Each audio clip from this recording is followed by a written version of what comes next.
Thank you, Julia, for being open Okay. sa buong journey natin sa pelikula. Sobrang thank you. So, thank you kasi alam kong hindi ako mag-isa dun sa pelikula. Kasi pag may mga araw na down ako, ina-assure mo ako, nandun dyan ka para alalayan ako. Thank you. Generous ka sa acting na binibigay mo. Okay, hindi ka madamot.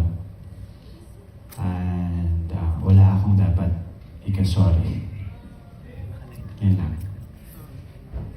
Ako genuinely, Josh, thank you because naramdaman ko sa buong time na sinushoot natin itong pelikula na to, inalalayan mo talaga ako. Kilala mo ako, alam mo kapag medyo kinakabahan ako sa eksena, pag medyo parang yung energy ko nagbabago. Thank you because ganun din.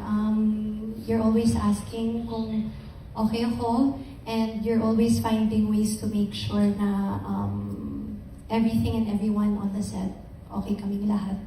Hindi lang ako, everyone iniisip mo sa set.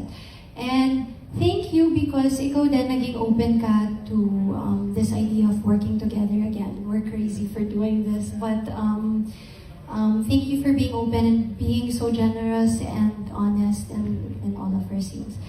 And yung sorry,